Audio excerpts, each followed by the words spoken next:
అసలు మీరు అబద్ధాలు ఆడకండి. అవునంటే అవుననండి, కాదంటే కాదనండి. ఈ విషయాన్ని అంత పర్టికులర్గా ఎందుకు చెబుతున్నారని మీరు అనుకోవచ్చు. ఎందుకు చెబుతున్నామంటే, అబద్ధాలు ఆడినా దేవుడు ఏమీ అనడని ఒక భయంకరమైన బోధ ఉందో తెలుసా? అంటే ఇది ఎవరెవరో కాదండి, ప్రతి సంఘంలో ఇది దోబూచులాడుతుంది. ఇది థియలాజికల్గా బాగా మాట్లాడే వక్తలు మాట్లాడుతున్నారు, ఏమీ తెలియకుండా మాట్లాడే ప్రసంగికులు మాట్లాడుతున్నారు, వాళ్ళ అనుకూలత కోసం తిప్పుకొని అనేక మంది మాట్లాడుతున్నారు. ఏం మాట్లాడుతున్నారంటే, కొన్నిసార్లు దేవుడు అబద్ధం ఆడినను అర్థం చేసుకుంటాడు. దేవుని చిత్తం ఒకటి ఉంది, అది నిగూఢమైన సంగతులలో నిక్షిప్తమై ఉంది.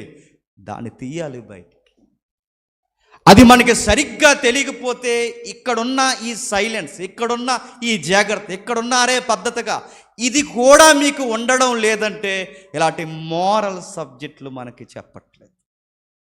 ఈ గేటు దాటిన వెంటనే అసలు స్వరూపం మనకు బయటకు వస్తుంది. ఎందుకు వస్తుంది? అలా నిలబెట్టే బోధలు మనకు లేవు. మన ఇంటికి వెళ్ళిన తర్వాత మన మొబైల్ దగ్గర మన నేచర్ మారిపోతుంది, మన టీవీ చెట్ల ముందు మన నేచర్ మారిపోతుంది. ఇక్కడున్న ఈ చక్కటి వాతావరణం మీరు ఇంటికి వెళ్ళిన తర్వాత ఎందుకు ఉండలేకపోతున్నారంటే, అలాంటి కట్టే బోధలు పట్టే బోధలు చెప్పడం లేదు. అలాంటి దెబ్బతినే ఒక బోధ ఒకటి చెప్తున్నారు చూడండి. అబద్ధం ఆడచ్చు. ఉదాహరణ ఏం చెప్తారు? ఉదాహరణ అంటే, ఒక అన్యురాలు కొత్తగా దేవుడిని నమ్ముకుందట. బాగా వినండి. ఆ అమ్మాయి దేవుడిని, యేసుక్రీస్తు వారిని నమ్ముకున్న తర్వాత ఇంట్లో వాళ్ళందరూ అన్యులు. ఆ మొక్కతే ఇప్పుడు కొత్తగా క్రైస్తవురాలైంది. ఇప్పుడు ఇంట్లో వాళ్ళందరికీ చర్చికి వెళ్తున్నానని తెలిస్తే వెళ్ళనివ్వరు. ఇంటి వారందరూ సనాతన ధర్మాలు నమ్మేవారు కనుక వాళ్ళు వ్యతిరేకిస్తారు. అది హైందవ్యమే కాదు, ఎనీ రిలీజియన్, క్రిస్టియానిటీకి అపోజిషన్గా ఉన్న ఏదైనా వాళ్ళు అంగీకరించరు. ఎందుకంటే వాళ్ళు అది బిలీవ్ చేస్తారు వాళ్ళంతా. ఇప్పుడు ఈమెను ఏమంటున్నారంటే, నువ్వు వెళ్ళొద్దు అంటారు ఖచ్చితంగా. ఏమంటుంది? నేను వెళ్తానంట. ఇప్పుడు అలా అన్నప్పుడు వాళ్ళిద్దరి మధ్య రాపిడి జరుగుద్ది. రాపిడి జరిగినప్పుడు గొడవ జరుగుద్ది. గొడవ జరిగినప్పుడు ఇంకా ఎక్స్ట్రీమ్ ఏదన్నా జరుగుద్ది. అదంతా జరగకూడదంటే అప్పుడు ఆ అమ్మాయి నిర్ణయం తీసుకుందట. ఎక్కడికి వెళ్తున్నావే అని అడిగారట.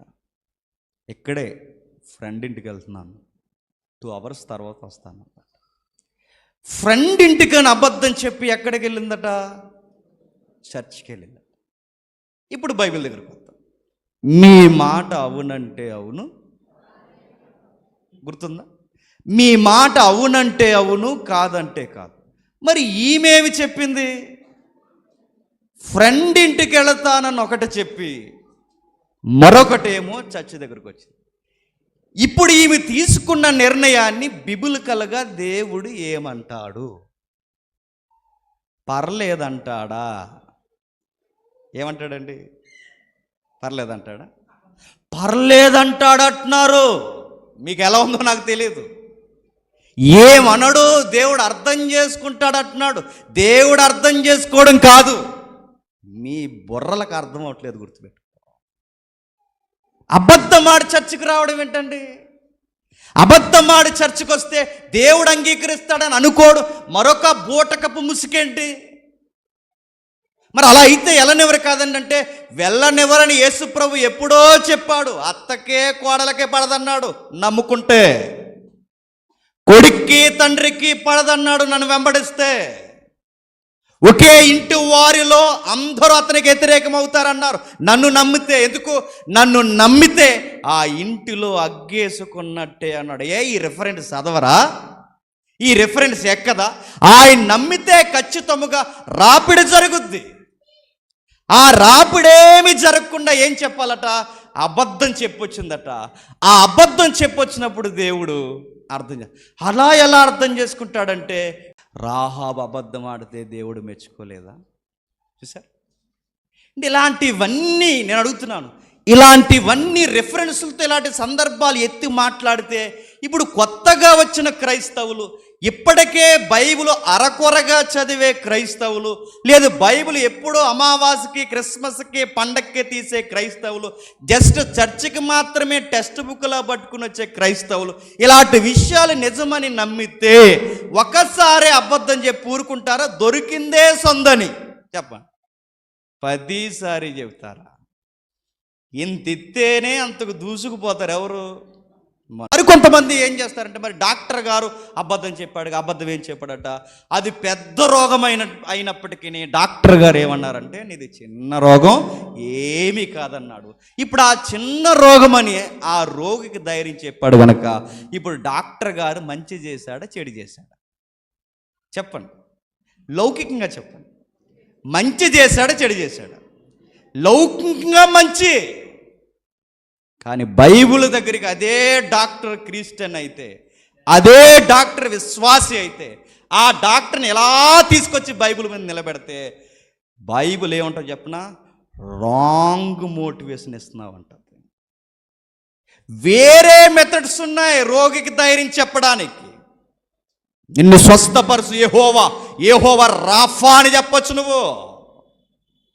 నిన్ను నిన్ను నిన్ను నిన్ను బాగు చేసేవాడు మేము మాత్రమే వైద్యులం కాదు, పరమ వైద్యుడు ఉన్నాడని చెప్పచ్చు. నువ్వు బిలీవర్ అయితే ఇదిగో నిన్ను నన్ను పుట్టించిన దేవుడు, నిన్ను నడిపించే దేవుడు నన్ను నడిపిస్తాడు, ఏ ఢోకా లేదు.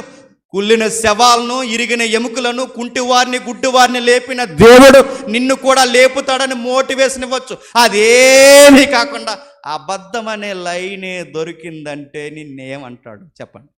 మక్కులు ఎర్రగొడతాడు. గుర్తుపెట్టు, ప్రతి దానిని ఏదో ఒక లౌకికమైన ఎగ్జాంపుల్ తేవడం, దాన్ని బైబిల్ ప్రకారం ఆడొచ్చాను. నువ్వు బయటికి పోయి నువ్వు 100 కాదు 200 అబద్ధాలు ఆడుకుంటారు. కానీ బైబిల్ పట్టుకున్నావో నీ మాట అవునంటే అవును, కాదంటే కాదు. ఈ దేవుడితో జర్నీ చేస్తే దీనికి రెడీ అయితేనే రా, లేకపోతే లోకంలో నువ్వు ఎన్ని దొమ్మర పనులు చేసుకుంటూ తిరిగా ఇక్కడికి వచ్చి అలాగొక అడుగు ఎలాగో కుదరదు. ఈ దేవుడు ఖచ్చితమైనవాడు, ఈయన పేరే సత్యదేవుడు. ఈయన అబద్ధమాడడానికి మానవుడు కాదు. అబద్ధానికి ఎంత మాత్రం ఆయన యందు ప్లేసే లేదు, స్థలము లేదు, అసలు ఆ అవకాశమే లేదు. అలాంటి ఆయన ఎలా ఒప్పుకుంటాడు? ఫలమని ఒక భయంకరమైన ఉరుముల మధ్య, ఫలమని భయంకరమైన భూకంపం మధ్య, ఆ నల్లటి మేఘాల మధ్య అలా దిగి వచ్చిన దేవుడు మోసేతో మాట్లాడుతూ ఆ 10 ఆజ్ఞలు ఇస్తూ, ఆ 10 ఆజ్ఞలు ఒక భయంకరమైన ఆ సొసైటీకి చెప్పిన ఆజ్ఞ అంటే తెలుసా? అబద్ధము ఆడొద్దు. 10 ఆజ్ఞల్లో ఒక ఆజ్ఞ ఏంటంటే ప్రధానమైనది అబద్ధం ఆడొద్దు. అంత రేంజ్ ఉన్నవాడు, లేదా అంత స్వభావం ఉన్నవాడు, అంత తుణుకున్నవాడు ఇంత డౌన్ దిగి అబద్ధం ఆడొద్దు అని అంటున్నాడంటే ఆయన డౌన్ అవ్వలేదు, సొసైటీ అంత డౌన్ అయిపోయి బతుకుతుంది. ఆ మాట మీకు అర్థమైందో లేదో? అబద్ధం ఆడొద్దన్న ఒక చిన్న విషయాన్ని ఒక పెద్ద ఆజ్ఞగా దేవుడు ఇస్తున్నాడంటే ఆ రోజుల్లో అబద్ధం ఆ సమాజానికి ఎలా ఉంది చెప్పండి?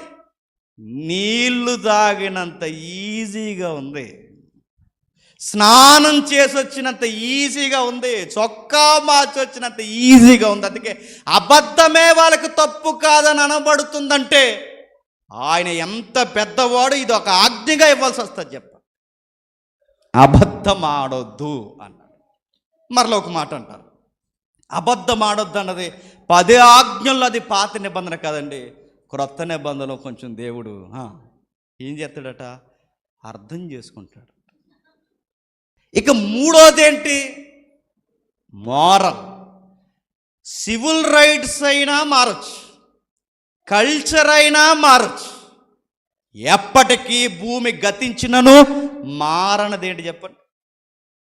మోరల్ మారదు. గుర్తుపెట్టుకోండి, ఆది కాండములో అబద్ధం ఆడొద్దన్న చెప్పిన దేవుడు మత్తయి సువార్తలో కూడా అబద్ధం ఆడొద్దని చెబుతారు. నా మాట మీకు అర్థమవుతుందా?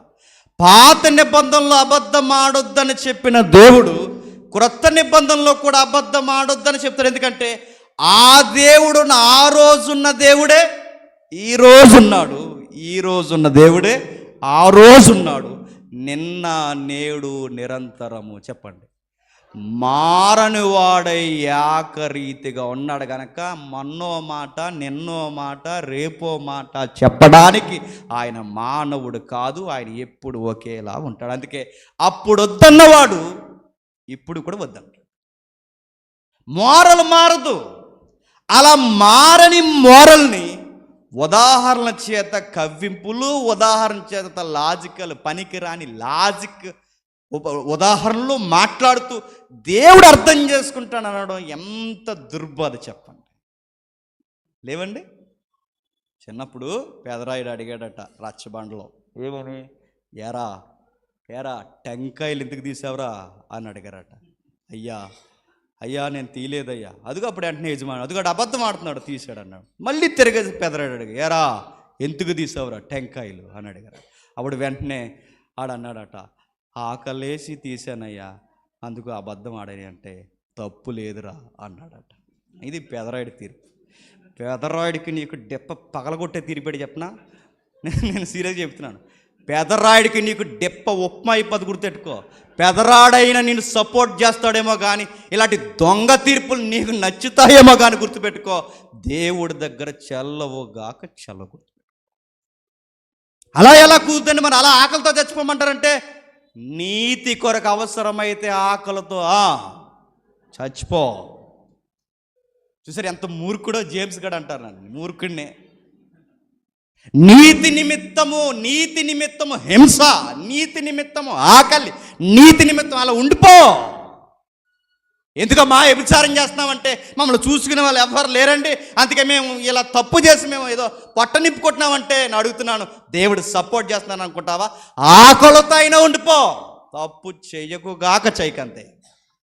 నీతి నిమిత్తము హింస, నీతి నిమిత్తం నువ్వెందుకురా ఇంత నిందలు పడుతున్నావు, నేను ఎందుకు ఇంత ఇబ్బంది పడుతున్నావు? నిజం చెప్పేశాను సార్.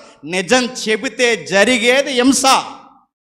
ఆ హింసకు నువ్వు రెడీ అవ్వాలి. బైబిల్ ఎక్కడ చూడండి ఆ ఉదాహరణని బైబిల్ సపోర్ట్ చేయదు. బైబిల్ నిక్కర్స్కి నిలబడి ఈ మాట అవునంటే అవును చెప్పండి, కాదంటే కాదు. ఇంతకు మించి ఏరొకటి రావడానికి లోతు ఏమన్నాడు చెప్పనా? సత్యం చెప్పాడు. వాళ్ళు వచ్చారన్నది నిజం, వాళ్ళు ఉన్నారన్నది నిజం. అయితే ఒక విషయం చెప్తాను, దయచేసి వాళ్ళ మీదకి రావద్దు. ఇప్పుడు వాళ్ళతో ఫైట్ చేయట్లేదు, ఇప్పుడు వాళ్ళకి అబద్ధం చెప్పట్లేదు, ఇప్పుడు వాళ్ళ మీదకి ఎటువంటి గొడవ దిగలేదు. ఇప్పుడు లోతు ఎలా వ్యవహరిస్తున్నాడు? మధ్యలో నిలబడి బతిమాలుతున్నాడు, ఇది మంచిది కాదు.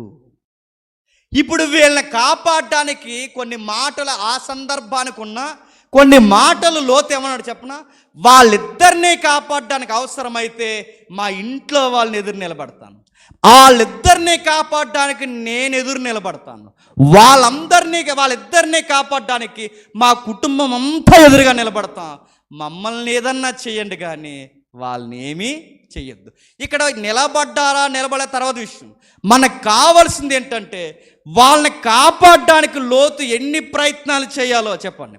అన్ని ప్రయత్నాలు దేవుడు నీతిని తప్పకుండా చేస్తున్నాడా లేదు చెప్పండి. ఇప్పుడు అడుగుతున్నాను, ఇప్పుడు ఇలా చేసినప్పుడు దేవుడు ఏం చేశాడు? లోతు నిలబడ్డాడు, వచ్చిన వారందరినీ దేవుడు చెప్పండి పడగొట్టాడు. ముందు మనం చెయ్యాల్సిన పని ఏంటి చెప్పినా?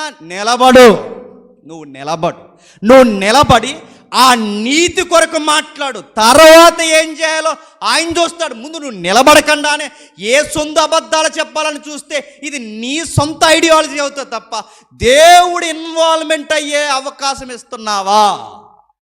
ఆ రోజు ఇన్వాల్వ్ అయిన దేవుడు ఈరోజు కూడా ఇన్వాల్వ్ అవుతాడు. ఆ రోజు కాపాడిన దేవుడు ఈరోజు కూడా కాపాడుతాడు. మీకు దేవుడు అనే థాట్ లేనప్పుడే లౌకికమైన ఎగ్జాంపుల్ వస్తాయి. దేవుడు అనే థాట్ మన మైండ్లో ఉంటే ముందు నువ్వు నిలబడితే వచ్చిన వారి కళ్ళు పొరలు ఎలా కమ్మాయో ఆ పొరలు ఎలా ఓడగొట్టాలో వాళ్ళ సంగతి దేవుడు చూస్తాడు. ముందు నువ్వెందుకు కంగారు అవుతున్నావు? ఇదే ఉదాహరణ లోతు దగ్గరికి వెళితే లోతు ఫైట్ చేశాడు, లోతు నిలబడ్డాడు, కార్యము జరిగించింది ఆయన. లోతు వారిని కాపాడడానికి తన ఇంటి వారిని నిలబెట్టాడు, వారిని అడ్డు పెట్టడానికి వేలడ్డుగా నిలబడ్డారు. వారికి చూశాడు, వాళ్ళని బతిమలాడుకున్నాడు. ఇదంతా చూసే దేవుడు మీరు పక్కకు ఉండండి అని చెప్పాడు. కలగ చేసుకోలేదు చెప్పండి. ఆ రోజు కలగ చేసుకున్న దేవుడు ఈ రోజు కలగ చేసుకుంటాడంటే నీకు నమ్మకం ఉంటే నేను చెబుతున్నాను, ఈ రోజు కూడా కలగ చేసుకుంటాడు. ఈ లోకమే నీకు ఎదురు నిలబడినా, ఈ చట్టాలే నీకు ఎదురు నిలబడినా, ఈ సామంతులే నీకు ఎదురు, నీకు ఎంతమంది మోకుమ్మడిగా నిలబడినా నువ్వు నిలబడు. నీ పక్షాన దేవుడు నిలబడకపోతే చూడు, అది ఏ కాలమైనా ఆయన నిలబడతాడు. నువ్వు బెనకకు, నువ్వు అదరకు, నువ్వు అబద్ధాలు చెప్పకు. నీతికి పడి చావనైనా చేస్తాను తప్ప నేను బెనకన, నువ్వు నిలబడు. ఆయన కార్యం చేస్తాడు, నిజంగా చేస్తాడు. ఆయన ఖచ్చితంగా కార్యం చేస్తాడంటే ఈ రోజుకి మన జీవితాల్లో కార్యం చేస్తాడు. అయిపోయిందని అందరూ అనుకుంటారు, అయిపోదు. అక్కడి నుంచి అసలు రంగు స్టార్ట్ అవుతుంది. గుర్తుపెట్టు, అంత అయిపోయింది, ఏదో చేసాం. ఏమైంది చెప్పండి?